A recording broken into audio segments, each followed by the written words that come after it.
Night settles over an old basilica, where glass cases glimmer like quiet constellations, and in one of them a dark sliver of wood lies mounted in gold, as if time itself could be framed, inviting the mind to travel back to a hill outside Jerusalem, where three crosses once cut a stark geometry against the sky, and left behind a trail of questions that refused to sleep.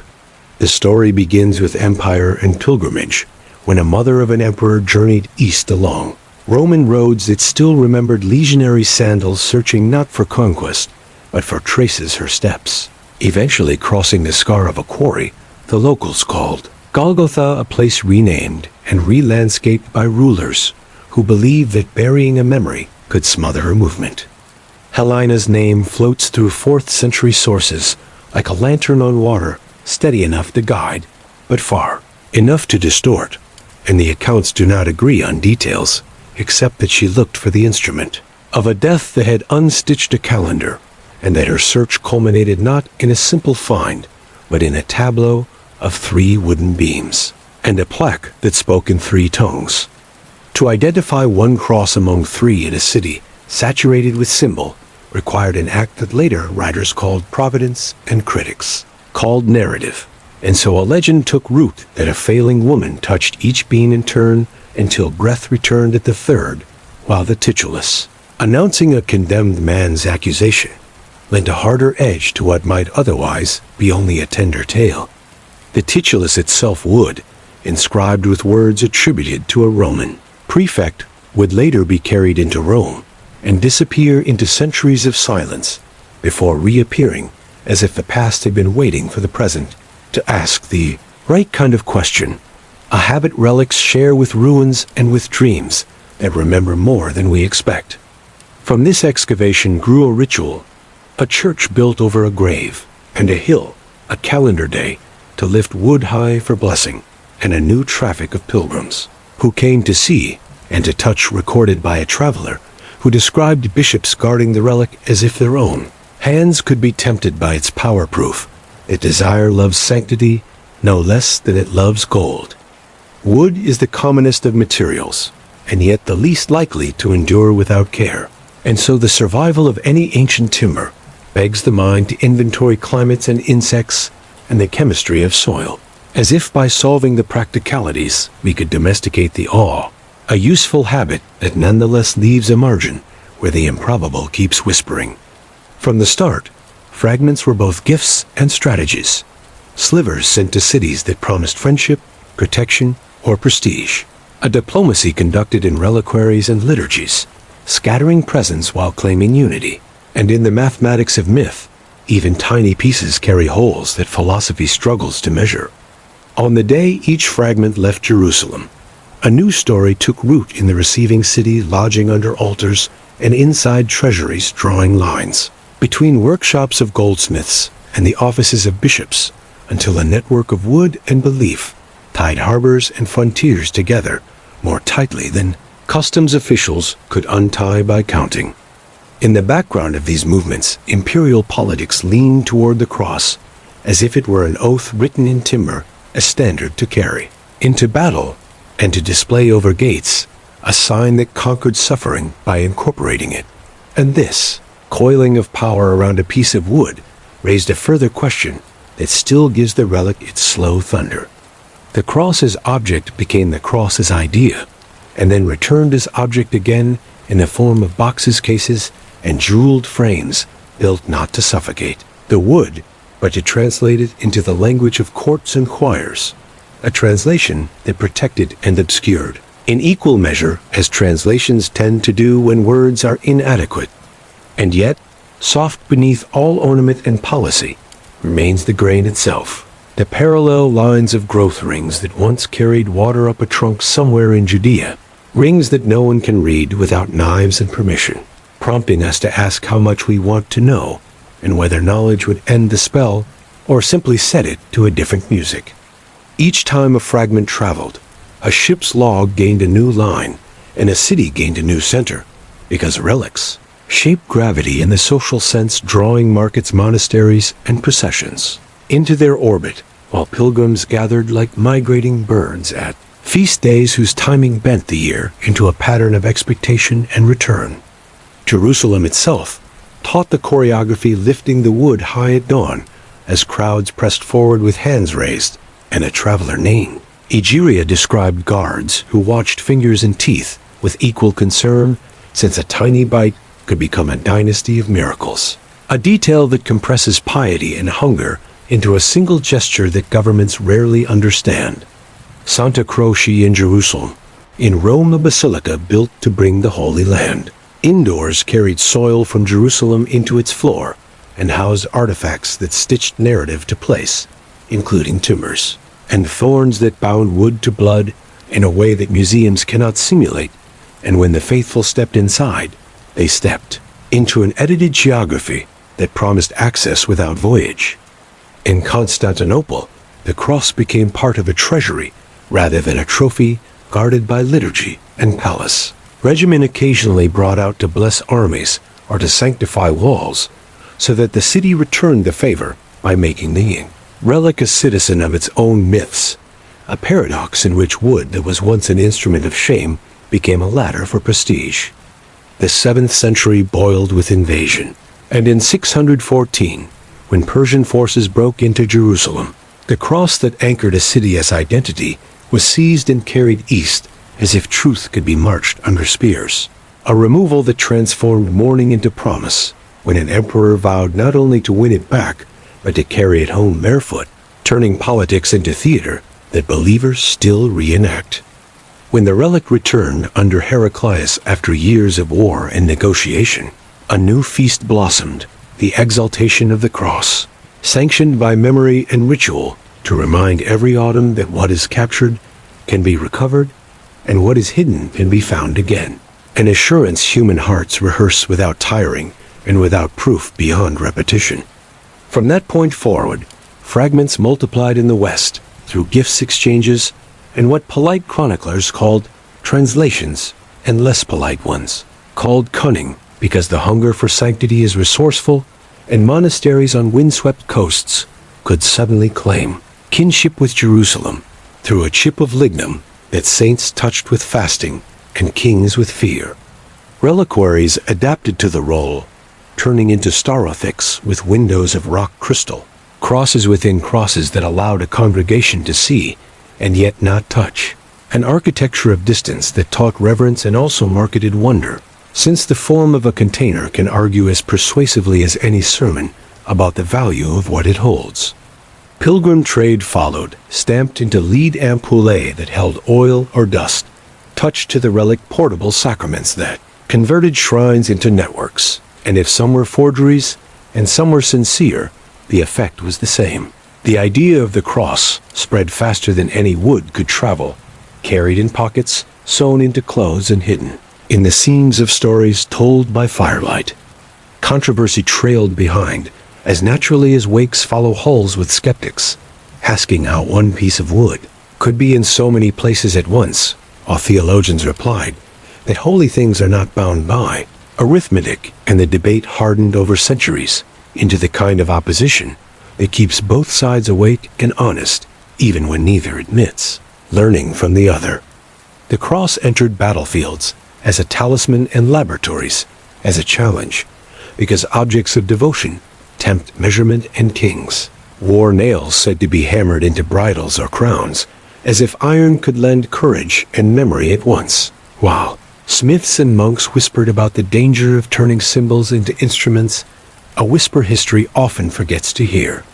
All the while, the grain of the wood kept its silence under gilded glass and candle soot, inviting anyone patient enough to wonder what tree once stood in a Levantine sun, and whether identifying it would soothe or irritate the need to believe a question that waited for centuries until scholars and skeptics learned to share benches in the same reading rooms.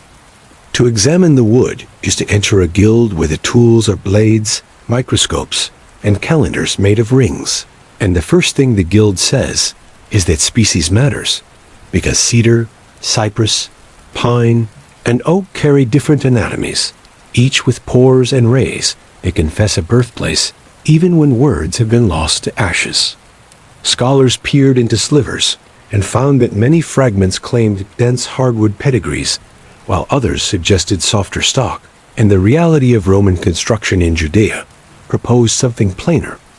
A crossmember reused from beams meant for scaffolds or doors, reminding us that empires economize even when they execute, a fact that pushes romance aside without lessening significance. Carbon dating, the scientist's patient clock, entered the sanctuary with gloves and disclaimers, because samples were tiny and varnished and contaminated by centuries of lips and incense, and results came back as wide windows rather than narrow doors, some landing centuries too late, others hovering near plausible horizons, an ambiguity as disciplined as a shrug. The titulus that re-emerged in Rome carried its own riddle, with letters carved as if by an artisan both trained and hurried, layered with wax history and conjecture about burials behind walls. And when tests were made, the dates lay closer to medieval hands than to the prefect's clerk, although patrons countered with explanations of recarving and preservation that look like faith but operate like craft. Meanwhile, medieval Europe had developed a sophisticated commerce in sanctity, and furta sacra, the thefts dressed as translations, became a form of piety that justified itself by the good it imagined in new homes, a moral accounting that moved relics across borders like exiles finding gentler climates, a practice that darkens and brightens, depending on the angle of light. The Fourth Crusade complicated the ledger further when Latin knights broke the seal of Constantinople and its treasuries, poured into Venice and Paris a diaspora of bones, wood and cloth that decontextualized holiness while magnifying it, filling new chapels with old glories that glowed brighter, precisely because they were now out of place. Sainte-Chapelle rose in Paris, like a reliquary masquerading as architecture washing colored light over thorns and cross fragments and emperor's vows, a theater where kings knelt to performances of permanence, and the public learned to read stone and glass as if they were illuminated, manuscripts spreading images into the air. Not everyone applauded the multiplication, and a reforming wit calculated that all the alleged wood of the cross would fill a ship if collected, to which another wit replied that most pieces were splinters, and any carpenter could explain how the sum of slivers remains modest, a debate whose charm hides sharper issues of evidence and persuasion. A late medieval mind loved measure and miracle in equal parts, recording healings and oaths with sober precision, even as it recorded weights of gold in the reliquaries that housed the cures. And within that record hides a psychology of proximity, the human instinct to draw near to what carried pain transformed, a logic that refuses to end at laboratory doors. Even skeptics admit the power of continuity when confronted by a line of hands and candles that reaches back farther than any personal memory, and a fragment becomes a hinge on which centuries swing, making the viewer a participant in a choreography longer than a lifespan. A choreography that suggests that some inheritance is best held lightly, but not let go. And so the wood sits in its frames, while arguments fold and unfold nearby, and this stillness acquires its own rhythm, teaching anyone who lingers that resolution may not be the only honest end to a question whose force lies precisely in its resistance to a final word, a lesson the next centuries would try to translate into their own forms. In the Eastern churches, the cross never became primarily an exhibit, because it remained a living axis in the liturgical year, a tree that cast a shadow across Lent and a fragrance over September, and its fragments were not trophies, but nodes in a network of prayer that outlived empires and handbooks alike. Armenian, Georgian, and Syriac traditions sheltered wood and memory in monasteries, where mountains served as reliquaries, and their processions carried crosses dressed in red, as if to keep alive a color that time might try to wash away, while icon painters set the story into pigment that taught even illiterate eyes to remember a geometry of beams and sky. In Ethiopia, the mescal feast blooms like a bonfire, planted in the calendar with a legend that smoke once showed a queen where to dig, and that fire still shows a people where to stand, and crosses there are carved from living rock as if the land itself had chosen to become a memory palace, an architecture that asks nothing from museums but distance and respect. Mount Athos sheltered starothix that monks kissed in pre-dawn dark before setting out into days of labor and listening. And Sinai kept watch over a relic chamber where the desert teaches how to conserve. And in both places, the cross functioned less as a solved problem and more as a tool for orientation, a compass that points by story rather than by magnet. Wars rolled over Europe with ghastly regularity, and revolution taught suspicion of gilded cases, dissolving treasuries in the name of reason, while smuggling relics into private drawers in the name of memory. And so the cross learned a new kind of exile, hidden in walls and under floors until storms passed, and new altars could be built with older souls inside them.